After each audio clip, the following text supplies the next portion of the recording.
Dursley shuddered to think that what their neighbors would say if the Potters arrived on the street. The Dursleys knew that the Potters had a small son too, but they'd never seen him. This boy was another good reason for keeping the Potters away. They didn't want Dudley mixing with a child like that. When Mr. and Mrs. Dursley woke up on a dull gray Tuesday, our story starts. There was nothing about the cloudy sky outside to suggest that strange, mysterious things would soon be happening all over the country. Mr. Dursley hummed and picked out his most boring tie for work, and Mrs. Dursley gossiped away, happily, as she wrestled screaming Dudley into his high chair. None of them noticed a large, towering owl flutter past the window. At 8:30, Mr. Dursley picked up his briefcase and pecked Mrs. Dursley on the cheek and tried to kiss Dudley goodbye, but missed, because Dudley was now having a tantrum and throwing his cereal at the walls. "Little Dick," chortled Mr. Dursley as he left the house. He got into his car and backed out of number 4 Privet Drive. It was on the corner of the street that he noticed his first sign of something particular.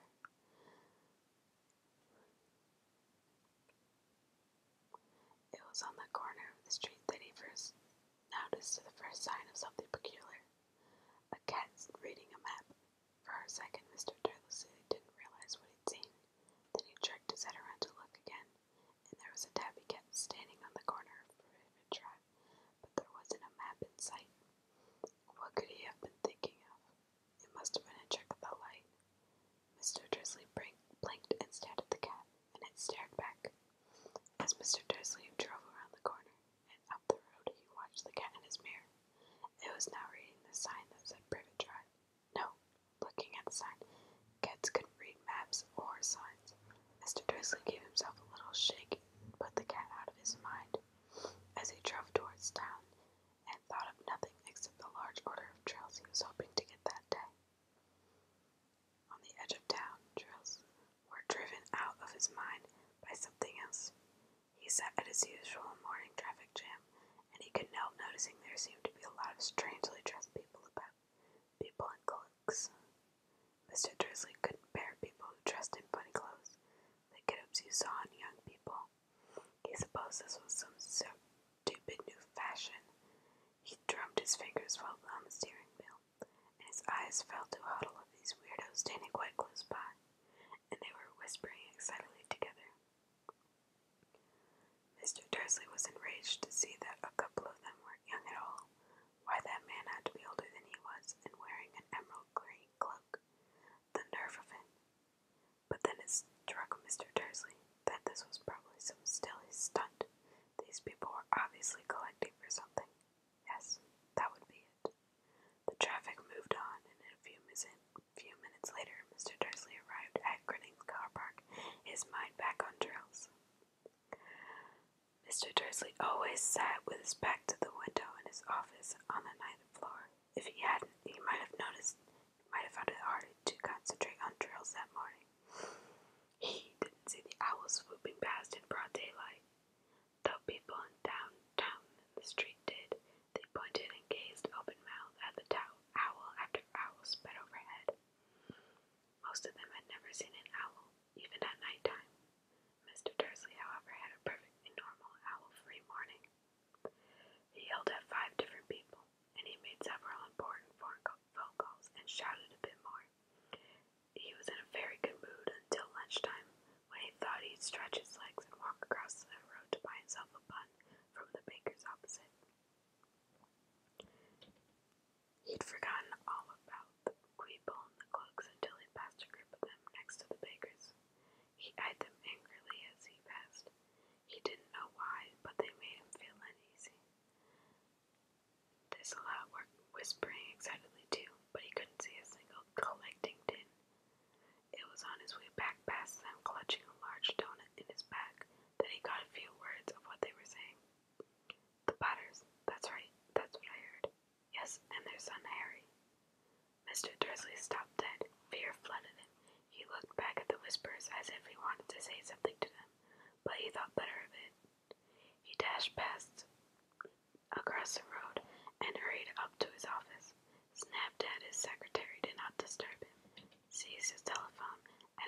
almost finishing dialing his own number when he changed his mind. He put the receiver back down and stroked his mustache, thinking, no, he was being stupid.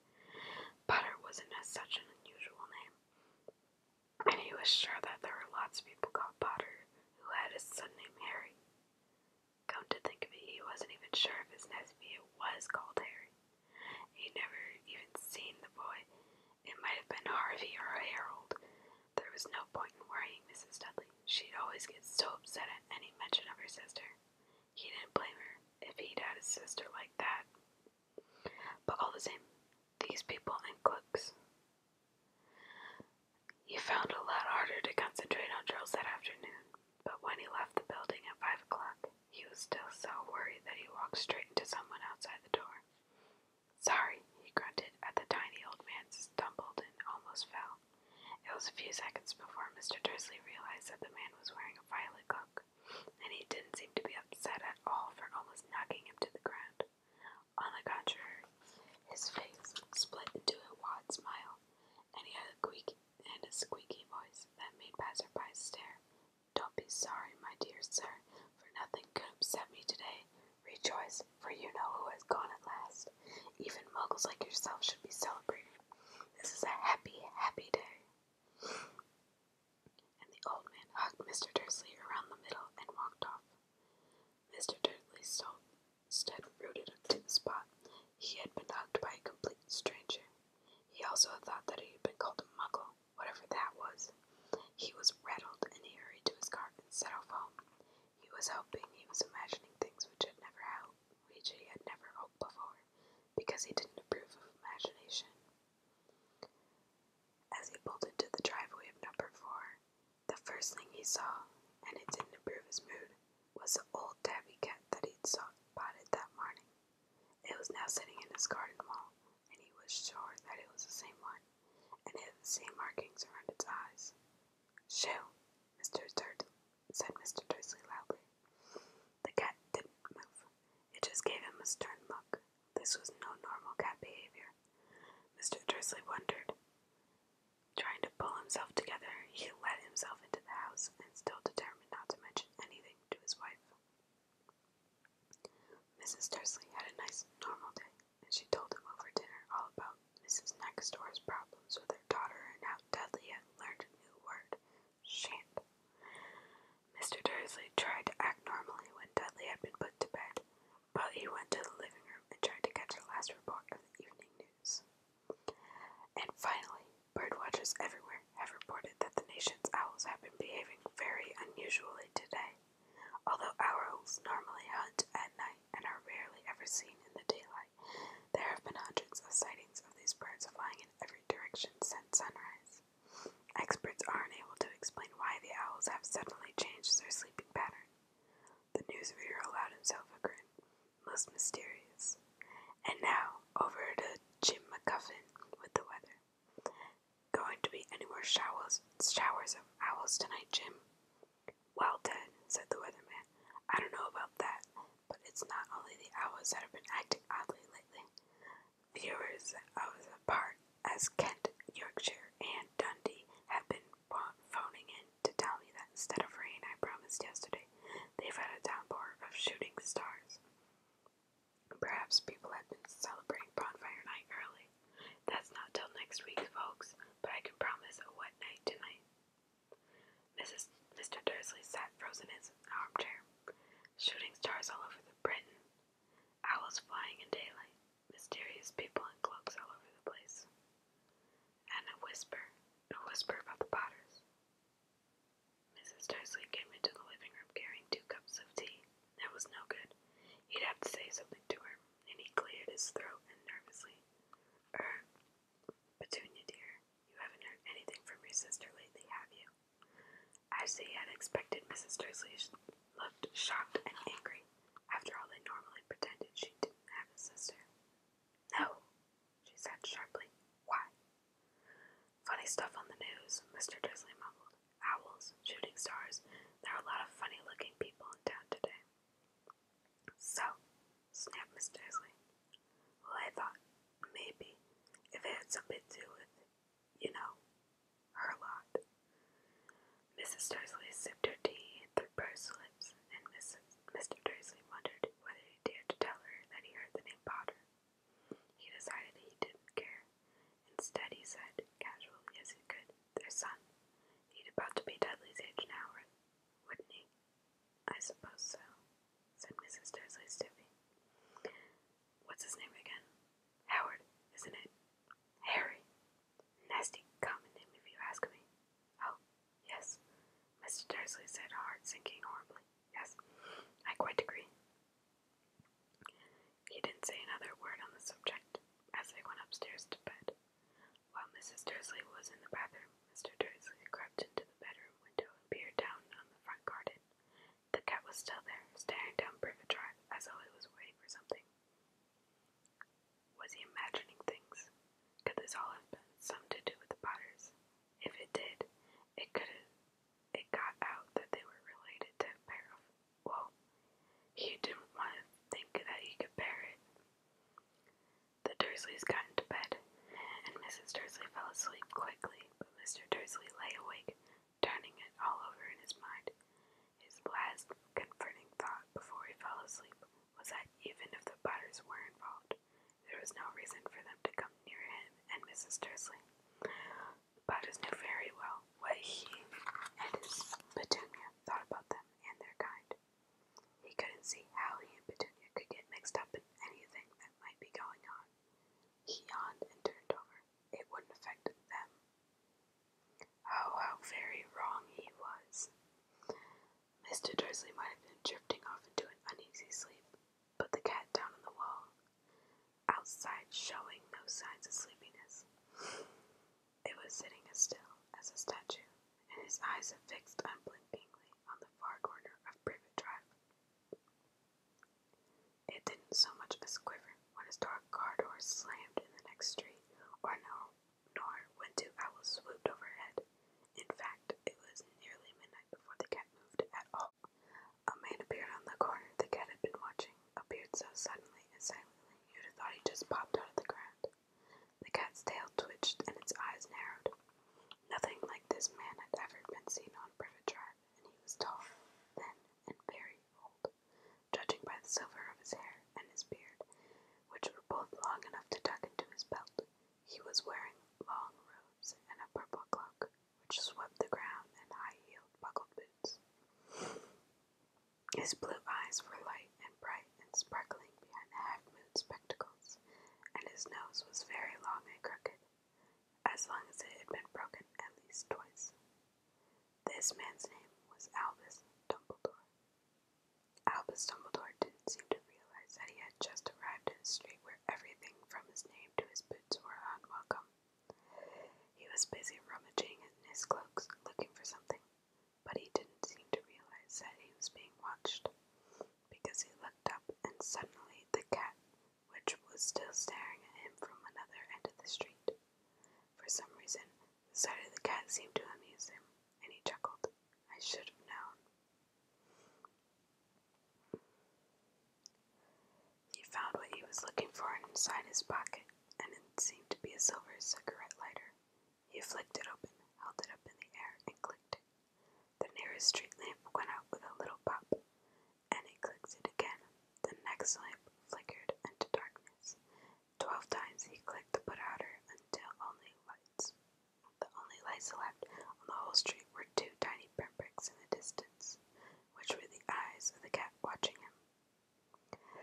If anyone looked out their window, now even beady-eyed Mrs. Dursley, they wouldn't even be able to see what was happening down on the pavement. Dumbledore slipped out the put-outer and back inside his cloak and set off down the street towards number 4, where he had sat down on the wall beside the cat. He didn't look at it, but after a moment he spoke to it. Fancy seeing you here, Professor McGonagall. He turned to smile at the tabby, but it was gone, and instead, smiling at a rather severe-looking woman who was wearing square glasses, exactly the shape of the markings the cat had around her eyes. She, too, was wearing a cloak, an emerald one. Her black hair was drawn into a tight bun, and she looked distinctly ruffled. How did you know it was me? She asked. My dear Professor, I have never seen a cat sit so stiffly. Be stiff too if you've been sitting on a brick wall all day, said Professor McGonagall. All day? When you could have been celebrating. I must have passed dozens feasts and parties on my way here. Miss Professor McGonagall sniffed angrily. Oh yes, everyone's been celebrating all right. You'd think they'd even be a little bit more careful, but no. Even the Muggles have noticed something going on. It was on their news. She jerked her head back to the Dursleys' dark living room window. I heard it. Flocks of owls. Shooting stars. Well, they're not completely stupid. They were bound to notice something. Shooting stars down in Kent. I bet that was Deadliest. Diggle. He never had much sense. You can't blame them, Dumbledore said gently. We've had precious little to celebrate for 11 years. I know that, said Professor McGonagall irritably, but that's no reason to lose our heads. People are being downright careless out on the streets in broad daylight, not even dressed in Muggle clothes, swapping rumors. She threw a sharp glance sideways at Dumbledore, here, as though hoping he would tell her something, but he didn't, so she went on. A fine thing it would be if on the very day you-know-who seems to have disappeared at last, the Muggles found out about us all. I suppose he really has gone, Dumbledore. It certainly seems so, said Dumbledore. We have much to be thankful for. Would you care for a sherbet lemon? A what? A sherbet lemon. They're a kind of Muggle sweet I'm rather fond of. No, thank you, said Professor McGonagall coldly, as though she didn't even want the moment for sure. She didn't believe that this was the moment for sherbet lemons. As I say, even if you-know-who has gone, my dear Professor, surely a sensible person like yourself can call him by his name. All this you-know-who nonsense for 11 years, and I have been trying to persuade people to call him by his proper name. Voldemort. Professor McGonagall flinched, but Dumbledore, who was unsticking to sherbet lemons, seemed to not notice. It gets so confusing when you keep saying you-know-who. I have never seen any reason to be frightened out of saying Voldemort's name. Well, I know you haven't, said Professor McGonagall, sounding half exasperated, half admiring. But you're different. Everyone knows that you're the only one that you know who, all right, Voldemort wasn't frightened of. You flatter me, said Dumbledore calmly. Voldemort had powers I will never have. Only because you're too, well, noble to use them. It's lucky it's dark. I haven't blushed so much since Madame Pomfrey told me she liked my new earmuffs. Professor McGonagall shot up a sharp look at Dumbledore and said, The owls are nothing to the rumors that are flying around. You know what everyone's saying about why he's disappeared, about what finally stopped him. It seemed that Professor McGonagall had reached the point she was most anxious to discuss, the real reason she had been waiting on a cold, hard wall all day. For neither as a cat nor a woman, she had now fixed Dumbledore with such a piercing stare, as she did now. It was plain at whatever everyone was saying, she was not going to believe it till Dumbledore told her that it was true. Dumbledore, however, was choosing another sherbet lemon and did not answer. What they're saying, she pressed on, is that last night Voldemort turned up in Godric's Hollow. He went to the Potters' room. The rumor is that Lily and James are that they're dead. Dumbledore bowed his head, and Professor McGonagall gasped. Lily and James. I can't believe it. I don't want to believe it. Oh, Albus. Dumbledore reached out and patted her on the shoulder. I know, he said heavily. Professor McGonagall's voice trembled as she went on. That's not all. They're saying he tried to kill the Potter's son, Harry, but he couldn't.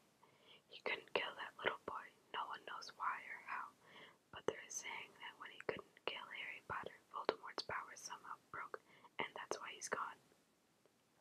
Dumbledore nodded glumly. It's true, she faltered. Professor McGonagall. After all he's done, all the people he's killed, he couldn't kill a little boy. It's just astounding, all the things to stop him. But now, in the name of heaven, how did Harry survive?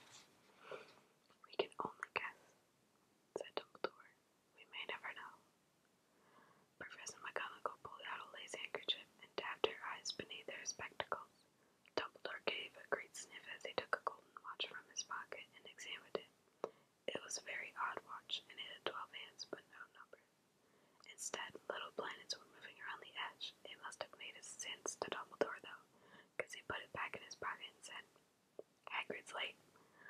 I suppose it was he who told you I'd be here, by the way. Yes, said Professor McGonagall. And I don't suppose you're going to tell me why you're here, of all places. I've come to bring Harry to his aunt and uncle. They're the only family he has left now. You don't mean... You can't mean the people who live here, cried Professor McGonagall, jumping to her feet and pointing at number 4. Dumbledore, you can't. I've been watching them all day. You couldn't find 2 people that are less like us. And they've got this son, and I saw him kicking his mother all the way up the street, screaming for sweets. Harry Potter, come and live here. It's the best place for him, said Dumbledore firmly. His aunt and uncle will be able to explain everything to him when he's older. I've written them a letter.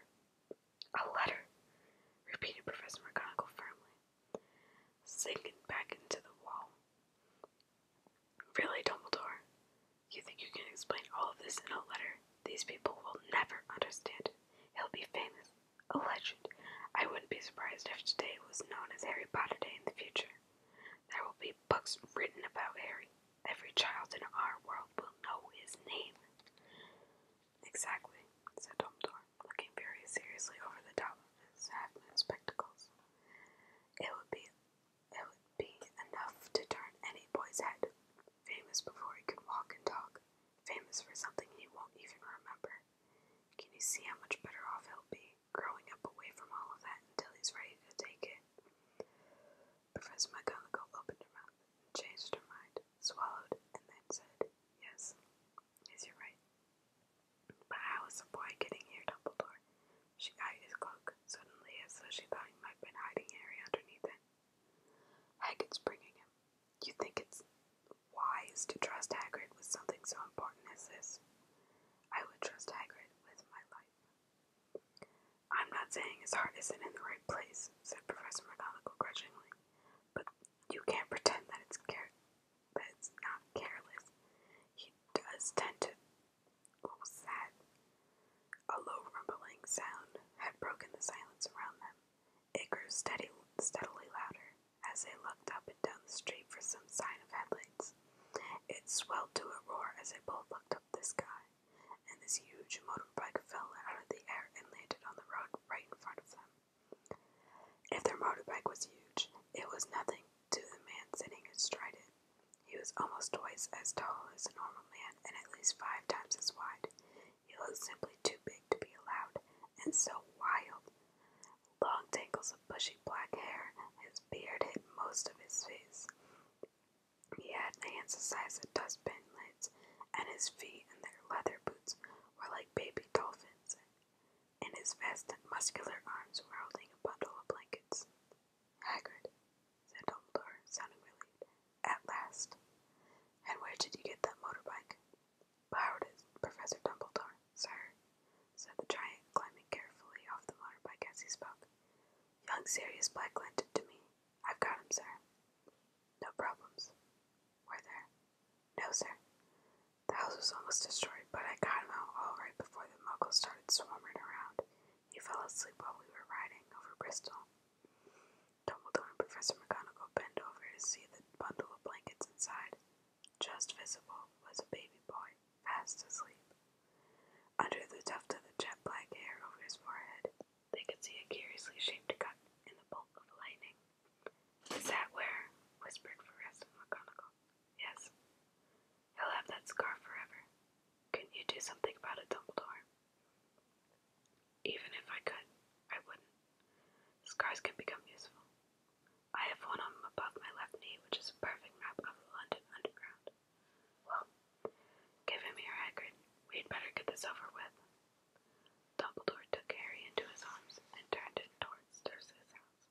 Could I say goodbye to him, sir? He bent his great shaggy head over Harry and gave him what must have been a very scratchy, whiskery kiss, and then suddenly Hagrid let out a howl like a wounded dog. Shh, hissed Professor McGonagall. You'll wake the muggles. Sorry, sobbed Hagrid, taking out a large spotted handkerchief and burying his face in it. But I can't stand it. Lily and James dead and poor Harry off to live with muggles. Yes, it's all very sad, but get a grip